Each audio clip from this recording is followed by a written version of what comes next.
And if you've let your Bibles closed, do open those back to Ephesians 2. Let's pray. Risen Christ, by the lakeside you renewed your call to your disciples. Help your church to obey your command and draw the nations to the fire of your love, to the glory of God the Father. Amen.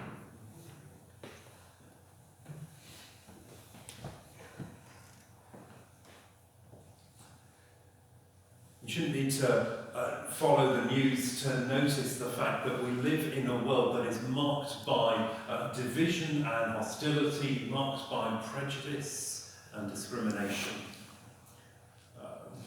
Whether over the last year that's been things like Black Lives Matter, highlighting that in one particular dimension in the West.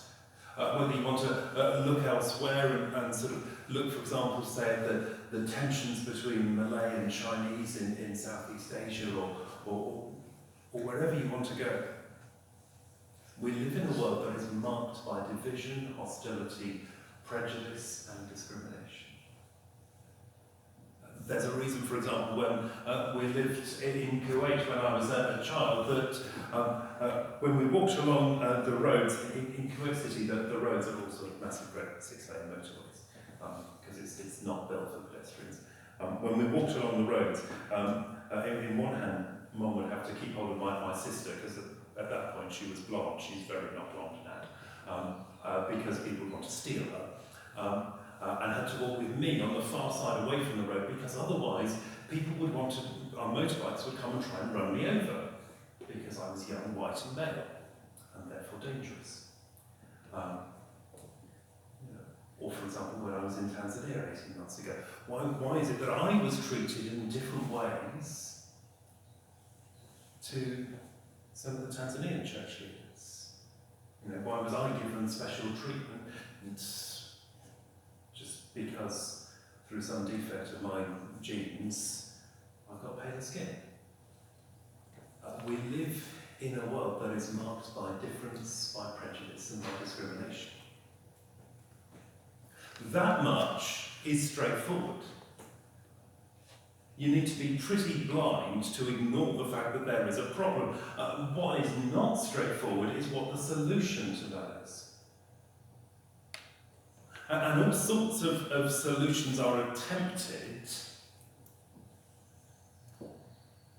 and none of them quite work, because none of them will get to the root of the problem, except one. So we can try sort of solutions rooted in various contemporary forms of reheated Marxism, which basically boil everything down to relationships of power and envy. Well, those can be quite useful in terms of diagnosing some of the problems, some of them. But in terms of solutions, it's really not helpful. Because once you see everything through the prism of power and envy, you don't actually have any tools other than power and envy, which aren't solutions. Or you can try and from a different perspective, and just say, well, we don't see difference. Which, what that really boils down to is, those people are different, they can just fit in with us. Because we're fine.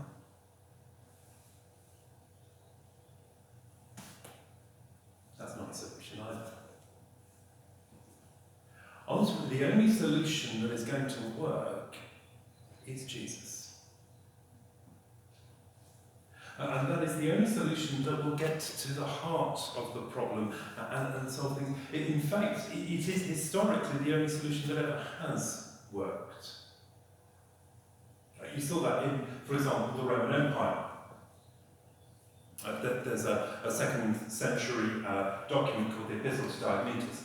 It talks about the impact that Christians are having around them. And one of the things it says is, look, it's as if there's this whole new race of people. There were sort of Scythians and Greeks and Romans and Jews. And then there are these Christians who, well, they're sort of from everywhere and nowhere. And they're this one new thing. That even back then, The issue of division and prejudice was being solved in Jesus in a way that people around couldn't make sense of. Or from a less positive perspective, when you look back, for example, at the 18th century, the invention of the idea that there are distinct and separate races within the human race. That's not an obvious idea, it had to be invented. And part of the reason it was invented was to get round the fact that in Christianity there was unity. Because that idea of that in Christianity you've got unity was economically inconvenient, because it meant that you couldn't have people in permanent slavery. So, we invent the idea that there is a distinct race, we can have them enslaved, no problem. You have to get around the idea that Christianity fixes division in order to invent that.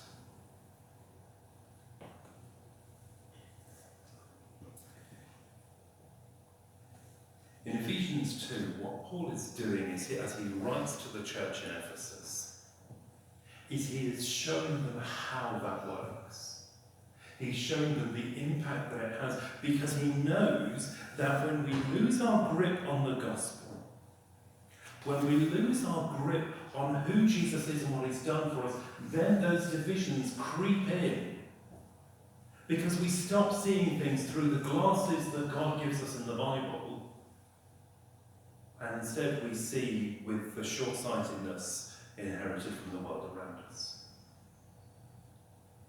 And so if you look down at verses 11, 12 and 13, you've got there Paul's summary of what he's talking about. Therefore, he says, remember that at one time you Gentiles in the flesh, called the uncircumcision by what is called the circumcision, which is made in hands made in the flesh by hands. Remember that you were at that time separated from Christ, alienated from the commonwealth of Israel, and strangers to the covenants of promise, having no hope and without God in the world. But now in Christ you who once were far off have been brought near by the blood of Christ. He says, remember what the situation was. You who were Gentiles, that is, you who were not Jews, you were cut off from God because you had no inheritance in his promises given in the Old Testament. You were outsiders. But now, well, you're not just insiders, but you've been brought near right up to the front through the blood of Christ.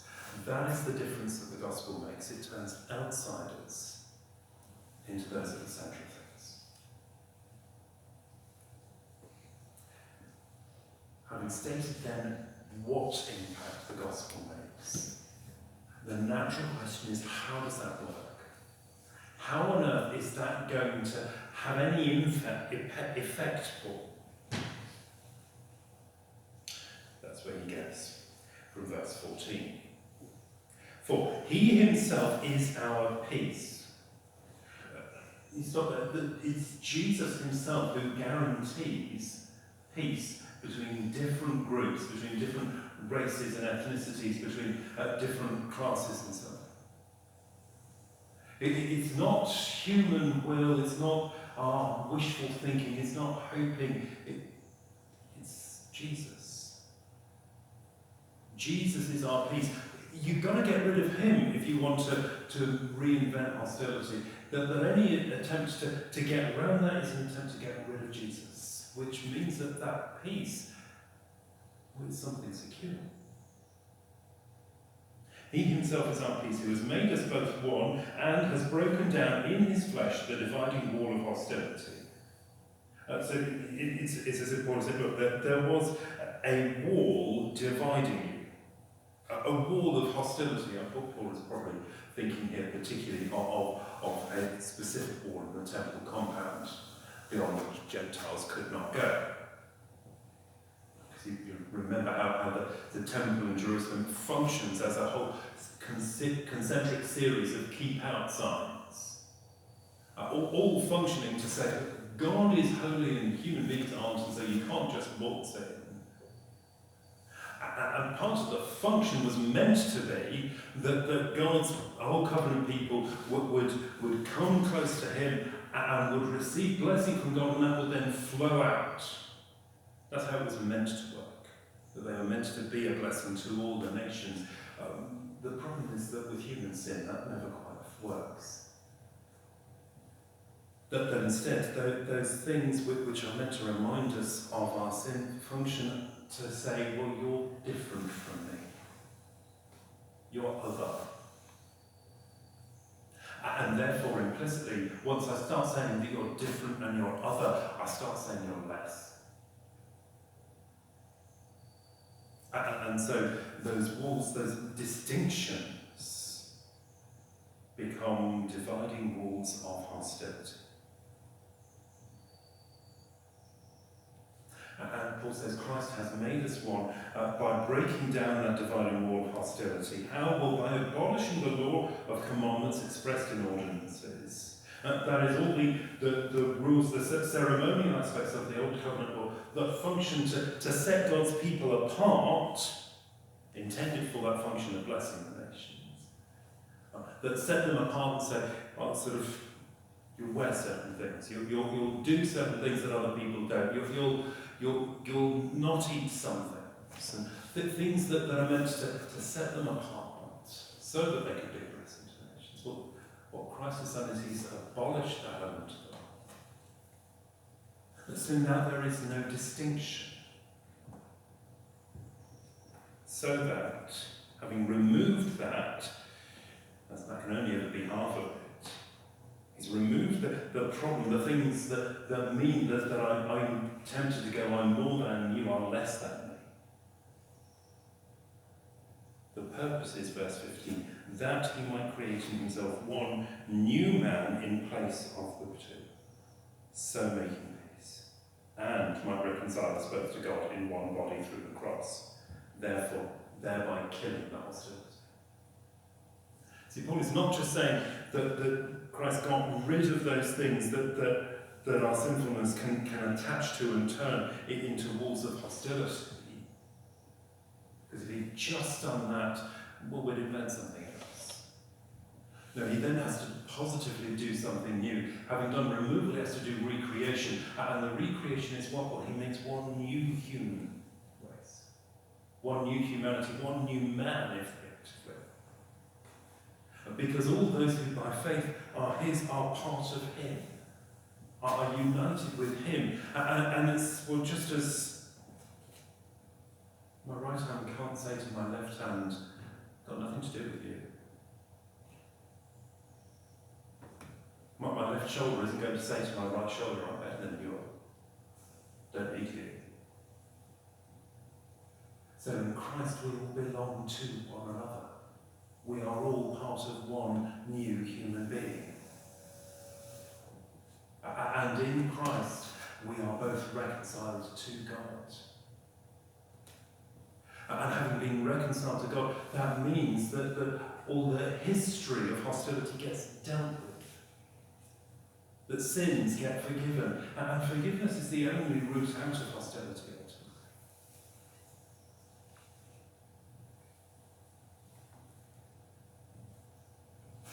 So we are reconciled horizontally to one another by being made one new human being and vertically to God through the cross.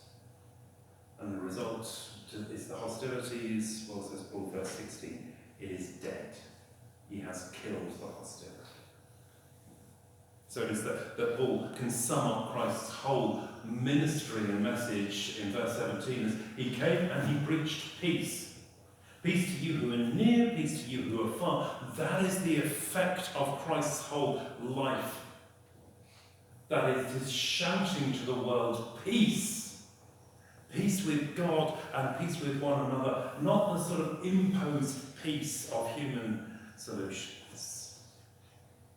Peace is one of the great catchwords of the Roman Empire, the Pax Romana. It's a great thing imposed by the force of the Roman legions. That's not Pilate's peace.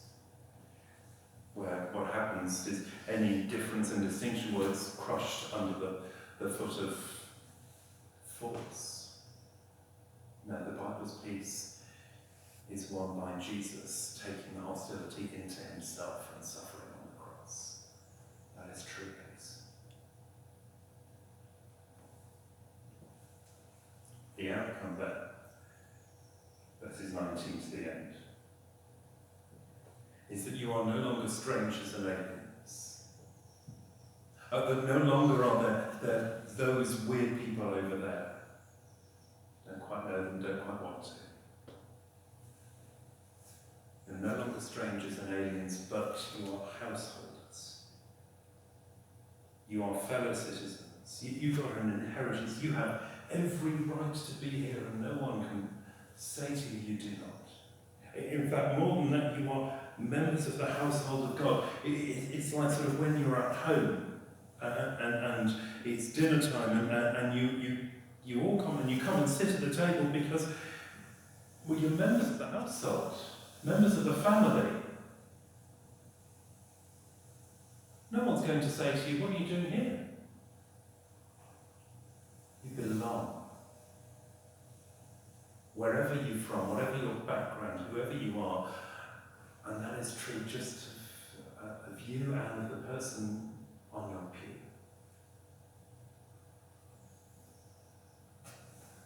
And then switching image, he says, verse 20 and 21, that it's as if God is building a house. That was what our song just now said, that wasn't it? God is building a house. It's built on a foundation of the apostles and the prophets, that is of the New Testament teachers who bring God's truth. So this is the foundation. Jesus himself is the cornerstone. He holds everything together. And well, it's just like in the Old Testament, God lived, so to speak, in the temple. Where does God live? In you. In you. It's not just that you get to be at home here, but that God is at home in you. God is at home in us as we are built together. No ignoring the differences, but delighting in the diversity. Is there's a stone. It's a lovely pink marble. There's another stone. It's a different sort of. Oh, isn't it brilliant how they all come together? And that is the effect of what God is doing as He builds His temple with all the different people in it. You've got to be pretty blind to ignore the fact that we live in a world marked by division and hostility, by prejudice and by discrimination. You've also got to be pretty blind to ignore the fact that so many attempts at fixing that fail and make the problem worse. Only one solution has ever worked, only one solution ever will work, and that is Jesus. As He reconciles us